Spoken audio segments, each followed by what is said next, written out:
સુરત મહાનગરપાલિકા એસએમસી દ્વારા સરકારી આવાસોનો દુરુપયોગ સામે વિશેષ તપાસ અભિયાન હાથ ધરવામાં આવ્યું છે. નમસ્કાર, હું કંચન પરમાર, આપ જોઈ રહ્યા છો જનરપન ન્યૂઝ. શહેરના વિવિધ આવાસ યોજનાઓમાં 4,459 સરકારી આવાસોની તપાસ દરમિયાન અનેક ચોંકાવનારી ગેરરીતિઓ સામે આવી છે. તપાસમાં શું સામે આવ્યું છે તેની વિગતવાર વાત કરીએ તો કુલ 4459 સરકારી આવાસોની ચકાસણી કરવામાં આવી. અનેક ફ્લેટ મૂળ લાભાર્થીને બદલે ભાડે આપવામાં આવેલા હોવાનું જણાવ્યું છે. કેટલાક આવાસ લાંબા સમયથી બંધ હાલતમાં મળી આવ્યા તો કેટલાક લાભાર્થીઓ આવાસમાં રહેતા જ ન હોવાની પણ વિગતો સામે આવી છે. હવે શું કાર્યવાહી થશે? તો એસએમસીએ સ્પષ્ટ કહ્યું છે કે સરકારી આવાસ ભાડે આપવાનો નિયમોનો ભંગ છે. ગેરરીતિ કરનારાઓ સામે પોલીસ ફરિયાદ નોંધાશે.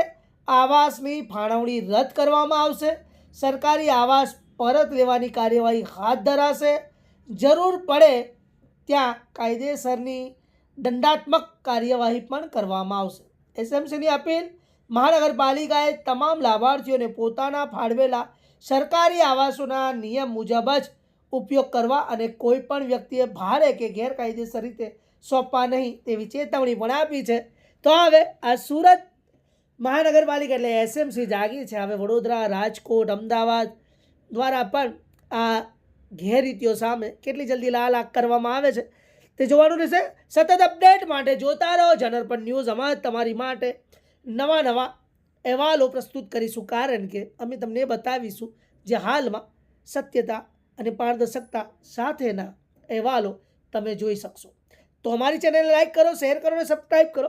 ધન્યવાદ. નમસ્કાર. આપનું પ્રેમ ખૂબ જરૂર છે, માટે કોમેન્ટ કરજો અને વિડીયોને વધુમાં વધુ શેર કરજો. ધન્યવાદ. સુરત મહાનગરપાલિકા દ્વારા પ્રધાનમંત્રી આવાસ યોજના હેઠળ બનાવેલા સુમન આવાસમાં લોકો દ્વારા મને ફરિયાદ મળતા કે દરેક આવાસમાં લોકો જેને મકાન લાગેલા છે તે મકાન લોકો ભાડે આપીને આર્થિક લાભ લે છે. એના માટેની મને ફરિયાદ મળતા હું દરેક ઝોનના જે તે અધિકારી, લાગત અધિકારીને આ બાબતની જાણ કરતા તમામ ઝોનમાં દરેક આવાસોમાં ભાડુઆત રહે છે તે બાબતની સર્વેની કામગીરી હાથ ધરવામાં આવી છે.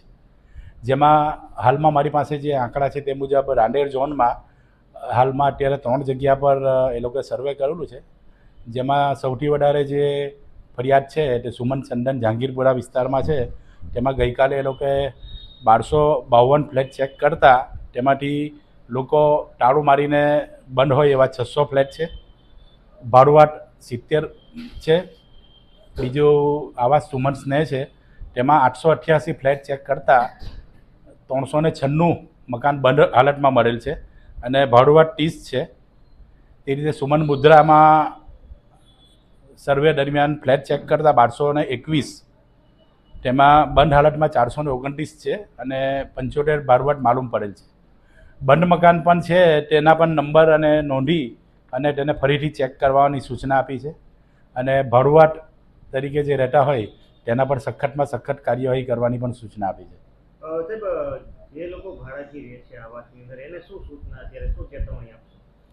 ભાડેથી જે રહી છે તેમાં અત્યારે હાલ પૂરતું જે સુરત મહાનગરપાલિકાના નીતિ નિયમ મુજબ નોટિસ આપીને કાર્યવાહી છે, પણ અમારી ગણતરી મુજબ એવું છે કે હવે પછી અમે એ રીતના પગલાં ભરવા માંગીએ છીએ કે ભાઈ એના આપેલો ફ્લેટ પણ અમે કેન્સલ કરી અને પોલીસ ફરિયાદ કરવાની પણ ગણતરી છે.